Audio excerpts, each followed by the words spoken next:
The Judges Behaving Badly Mega-compilation explores a number of unsettling events regarding judicial misconduct and exposes instances in which judges have failed to uphold the moral standards that are required of them in their revered positions. These incidents exposed heinous behavior that ranged from offensive remarks and an aggressive manner to abusing power and giving short sentences for major crimes. Every case serves as a reminder of how crucial it is to maintain the judiciary's professionalism, impartiality, and integrity. In order to guarantee that judges maintain the highest standards of decorum and faithfully serve the interests of the public, this compilation calls for increased transparency, accountability, and oversight, while highlighting the complexities and ethical issues surrounding judicial conduct through in-depth examination and analysis. 1. Jeremy L. The Judges Behaving Badly Mega-compilation highlights extreme instances of judicial misconduct, such as the dismissal of a New York judge due to unprofessional conduct. After a ruling by the New York State Commission on Judicial Conduct, the New York Court of Appeals issued an order for the removal of Jeremy L. Persons, a justice of Guilford Town Court in Shenango County. According to the Commission's findings, there have been unsettling instances of people acting in a highly improper manner, such as showing a gun in the courtroom or making sexual remarks to lawyers. In October 2020, Persons revealed information of a previous three-way relationship involving his ex-wife and another woman during a court hearing with Assistant District Attorney Christopher Curley and Assistant Public Defender Stephanie Hanrahan. Sayings like "she likes the hole better than the pole" in reference to his ex-wife were roundly criticized for being completely unsuitable and unworthy of a judge. In addition, from December 2020 to October 2021, Persons was seen carrying a firearm within or close to the courthouse, a breach of his carry authorization. When Persons was not wearing his judicial robe, the Commission observed that he carried his licensed weapon in a hip holster and even set it down on the bench during court proceedings. Such heinous action damages the legitimacy and integrity of the legal system as a whole, in addition to reflecting poorly on Persons. The case is a sobering reminder of how crucial it is to preserve professionalism and ethical standards in the legal system. It emphasizes how important it is to deal with cases of judicial misconduct in a transparent and accountable manner, making sure that judges maintain the greatest standards of decency, accountability, and common sense that befit their prestigious position. 2. Coomer. Serious ethical transgressions in the courts are brought to light by the case of the Georgia judge who was ousted for taking advantage of her clients and taking vacations on taxpayer money.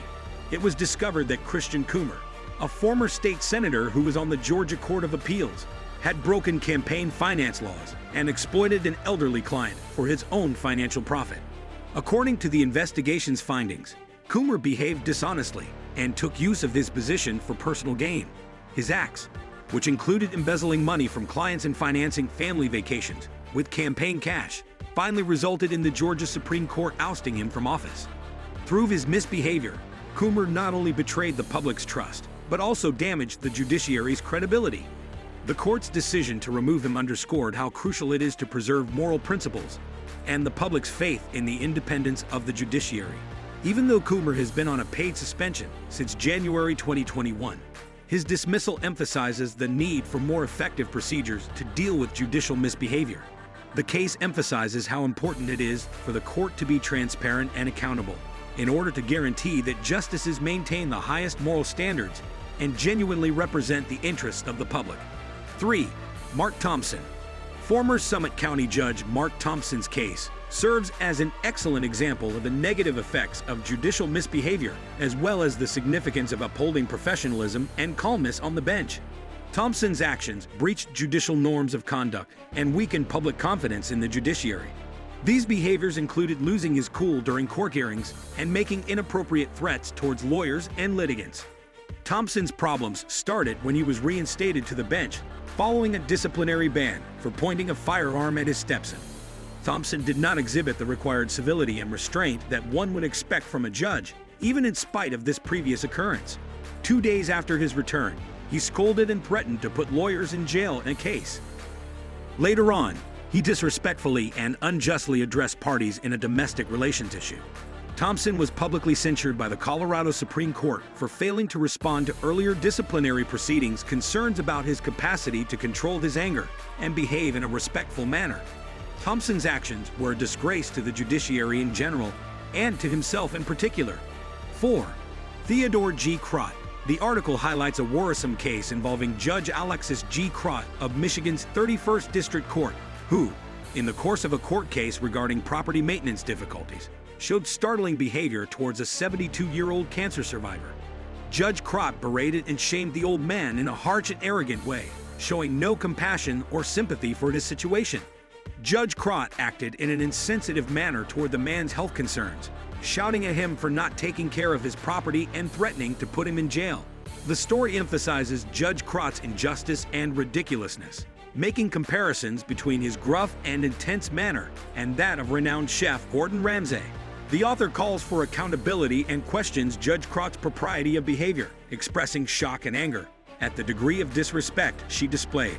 The author highlights the need of empathy and compassion in legal processes and calls attention to the ridiculousness of threatening to put a person with health concerns in jail for small property violations. The author even compares Judge Crott's actions to a Yelp review, criticizing her for not abiding by the standards of appropriate judicial conduct and pointing out that the elderly man's son, who was in charge of maintaining the property, was abroad when the incident happened, and expressing the hope that anything similar won't happen in the future. All things considered, the article denounces Judge Crott's conduct and emphasizes how important it is for courts to maintain the highest standards of decency, objectivity, and respect for every person who appears before them, regardless of their circumstances. 5. Thomas Wingate. The story provides insight into a contentious case involving the conviction of a former prison guard, Brandon Scott Price, for sexually abusing an ill handcuffed prisoner that he was responsible for escorting to the hospital. Despite the seriousness of the crime, Price was given an unexpected option by Kentucky Judge Thomas Wingate: go to jail or re-enlist in the Army. Price's misbehavior went beyond the actual sexual assault.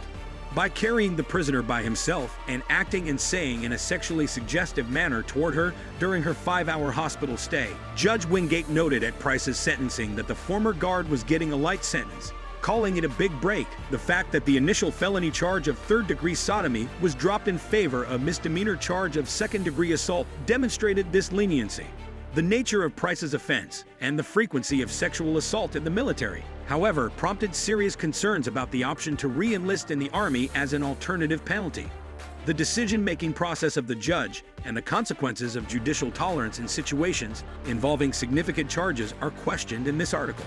It emphasizes the necessity of responsibility and openness in sentencing judgments, proposing that judges ought to be compelled to give explicit justifications for their decisions, especially in situations when leniency might jeopardize the values of justice and equity. Overall, the paper emphasizes the need for more inspection and control of sentencing procedures, as well as the difficulties and ethical issues surrounding judicial discretion. It draws attention to the possible repercussions of light sentence, especially when serious wrongdoing is involved. In conclusion, the Judges Behaving Badly mega-compilation encapsulates a series of disturbing instances of judicial misconduct, highlighting egregious behavior that ranges from inappropriate remarks and aggressive demeanor to abuse of power and leniency in sentencing serious offenses. These cases underscore the critical importance of maintaining professionalism, impartiality, and integrity within the judiciary. They serve as stark reminders of the consequences of judicial misbehavior and the need for increased transparency, accountability, and oversight in addressing instances of judicial misconduct. By delving into these cases with detailed examination and analysis, this compilation aims to foster greater awareness and understanding of the complexities and ethical considerations surrounding judicial conduct. Ultimately, it calls for a reaffirmation of the highest standards of decency, accountability, and respect in the legal profession to ensure that justice is served faithfully and the public's trust in the judiciary is upheld. Would you like it? Hit the like button and subscribe to our channels for more interesting and informative videos.